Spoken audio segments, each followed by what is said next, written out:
بسم اللہ الرحمن الرحیم۔ دنیا اور آخرت کے علاوہ ایک اور بھی جہاں ہوتا ہے جس کو برزخ کہتے ہیں۔ برزخ وہ مقام ہے جہاں مرنے کے بعد قیامت آنے تک روحوں کو جمع کیا جاتا ہے۔ روح جہاں بھی موجود ہو وہ ہر ایک رشتہ دار کو پہچانتی ہے۔ یہ بات کہنا کہ فلاں بندے کی روح فلاں بندے کے اندر داخل ہو گئی ہے، یہ بات بالکل غلط ہے۔ یہ بات قرآن و حدیث کے بالکل خلاف ہے۔ حدیث پاک میں ہے کہ جب کوئی بندہ مر جاتا ہے تو اس کی روح کو کھلی اجازت مل جاتی ہے کہ وہ جہاں چاہے جا سکتی ہے۔ سعید بن مسیب رضی اللہ تعالیٰ عنہ فرماتے ہیں کہ حضرت سلمان فارسی حضرت عبداللہ بن اسلام سے ملے۔ جب حضرت سلمان رضی اللہ تعالیٰ عنہ نے فرمایا کہ اگر آپ میرے سے پہلے وصال کر جاتے ہو تو تم مجھے بتانا کہ وہاں کیا ہوتا ہے۔ کیا زندہ انسان اور مردہ ایک دوسرے سے ملتے ہیں؟ کیا روحیں جنت میں ہوتی ہیں؟ کیا ان کو ہر جگہ جانے کی اجازت ہوتی ہے؟ یہ اپنے گھر والوں کو پہچانتی ہیں؟ جب انسان مر جاتا ہے تو اس کو علم ہوتا ہے کہ دنیا سے وصال کر گیا ہوں، اب میں عالم برزخ میں داخل ہو گیا ہوں۔ اسے سب کچھ یاد رہتا ہے کہ فلاں بندہ میرا فلاں رشتہ دار ہے، فلاں مکان اور گھر ہمارا ہے، میرا تعلق فلاں نسل سے ہے، یعنی کہ اس کو ہر چیز کے بارے میں علم ہوتا ہے۔ جب ایک انسان مرتا ہے تو وہ ہر چیز کو دیکھ رہا ہوتا ہے، وہ بولتا بھی ہے لیکن اس وقت اس کی آواز دنیا والوں کو سنائی نہیں دیتی، یہاں تک کہ جب اس کو قبر میں اتارا جاتا ہے تو بھی وہ سب کچھ دیکھ رہا ہوتا ہے، سن رہا ہوتا ہے۔ اس کو پتہ چل رہا ہوتا ہے کہ اب مجھے نہلایا جا رہا ہے، مجھے دفنایا جا رہا ہے۔ جب انسان کی جان نکل جاتی ہے تو اس کو سب کچھ پتہ چل جاتا ہے، اب میرا اصل ٹھکانہ یہ دنیا نہیں ہے، اس لیے وہ کہتا ہے کہ مجھے جلدی جلدی قبر میں چھوڑ آؤ۔ مرنے والے کو سب معلوم پڑ جاتا ہے کہ میرے ساتھ آگے کیا ہونے والا ہے، میں جنتی ہوں یا دوزخی ہوں، مجھے قبر میں سکون ملے گا یا مجھے قبر میں عذاب دیا جائے گا۔ مرنے والے کی روح قبض کرتے ہی اس کو سب معلوم پڑ جاتا ہے۔ جو مومن ہوتا ہے وہ کہتا ہے کہ مجھ کو جلدی قبر میں دفن کرو کہ اس دنیا سے آخرت اچھی ہے۔ حضرت محمد صلی اللہ علیہ وآلہ وسلم کا فرمان ہے کہ مومن کے لیے یہ دنیا قید خانہ ہے، یہ دنیا کافر کے لیے جنت ہے، مومن کے لیے قید خانہ ہے۔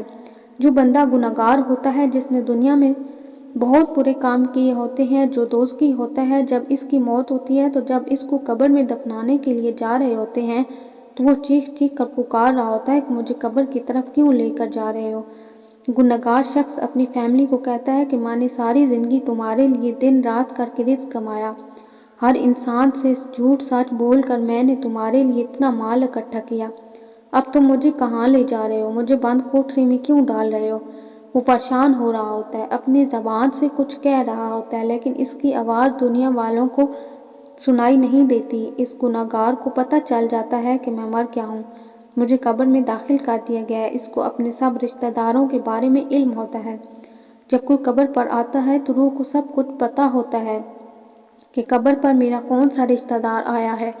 اگر وہ قبر اس کے لیے عذاب بنی ہوئی ہے تو وہ ہر آنے والے کو پہچان کر بھی اپنے رشتہ داروں کی طرف دھیان نہیں کرتا کیونکہ اس کو اپنی پڑی ہوتی ہے۔ گنہگار بندے کو جب دنیا بہت یاد آتی ہے کیونکہ اس کے لیے تو یہ دنیا جنت ہوتی ہے، وہ یہ باتیں یاد کرتا ہے کہ میں دنیا میں بہت ہی خوش تھا، میں نے دنیا میں بہت عیاشی کی، وہ دنیا کی زندگی کو بہت یاد کرتا ہے۔ جو بندہ نیک ہوتا ہے اس کو مرنے کے بعد بہت ہی سکون میسر ہوتا ہے، وہ اس دنیا سے آخرت کی زندگی کو زیادہ ترجیح دیتا ہے کیونکہ اس کو وہاں ہر چیز میسر ہوتی ہے۔ نیک بندے کو قبر میں بہت زیادہ خوشی ملتی ہے، اس کو جنتی لباس پہنایا جاتا ہے۔ نیک بندے کو قبر کے اندر طرح طرح کی خوشبوؤں میسر ہوتی ہیں، اس کو دنیا کی نسبت قبر میں زیادہ سکون ملتا ہے۔ نیک بندے کو پتہ ہوتا ہے کہ اس کا اصل ٹھکانہ جنت ہی ہے، وہ قبر میں بہت زیادہ خوش ہوتا ہے۔ کچھ نیک لوگوں کو تو قبر میں ایسی سلاد دیا جاتا ہے کہ ان کو ایسے خیال رکھا جاتا ہے جیسے نئی آنے والی دلہن کا خیال رکھا جاتا ہے۔ لہٰذا نیک بندے کو قبر میں بہت زیادہ سکون ملتا ہے، اس کو دنیا کی کوئی پرواہ نہیں ہوتی۔ گنہگار بندے کو دنیا بہت زیادہ یاد آتی ہے، وہ قبر کی سختیاں جھیل جھیل کر تنگ آ جاتا ہے۔ ان سب باتوں کا نچوڑ ایک ہی ہے کہ جس بندے کے عمل اچھے ہوتے ہیں اس کے لیے یہ دنیا قید خانہ ہوتی ہے۔ اس کو قبر میں سکون میسر ہوتا ہے، اور جس بندے کے عمل نیک نہیں ہوتے اس کو یہ دنیا اچھی لگتی ہے۔ قبر میں اس کو بہت ہی سختیاں جھیلنی پڑتی ہیں، اس لیے اس کو قبر سے دنیا اچھی لگتی ہے۔ اللہ تعالیٰ نے قرآن پاک میں فرمایا، تم اپنے رب سے گڑ گڑا کر اور آہستہ دونوں طریقوں سے دعا کیا کرو، بے شک وہ حد سے بڑھنے والوں کو پسند نہیں کرتا۔ ہمارے آقا صلی اللہ علیہ وآلہ وسلم کا ارشاد ہے کہ میت کی نماز جنازہ پڑھنے والے 40 بندے ہوں جو اللہ تعالیٰ کے سوا کسی کو عبادت کے لائق نہ سمجھتے ہوں، تو اللہ تعالیٰ اس میت کے حق میں ان سب کی سفارش کو قبول فرما لیتا ہے۔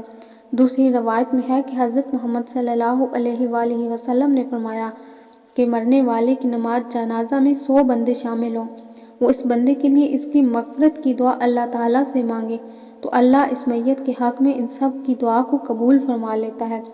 امام ابن قیم رحمۃ اللہ فرماتے ہیں کہ نماز جنازہ کا مقصد میت کے لیے دعا کرنا ہے، مرنے والے کی قبر کے پاس کھڑے ہو کر اس کی مغفرت کے لیے دعا کرنا ہے۔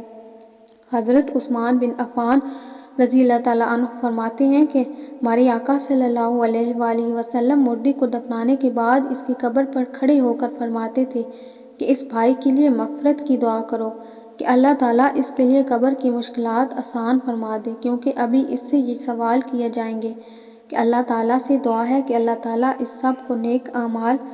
سب کو نیک اعمال کرنے کی توفیق عطا فرمائے، آمین۔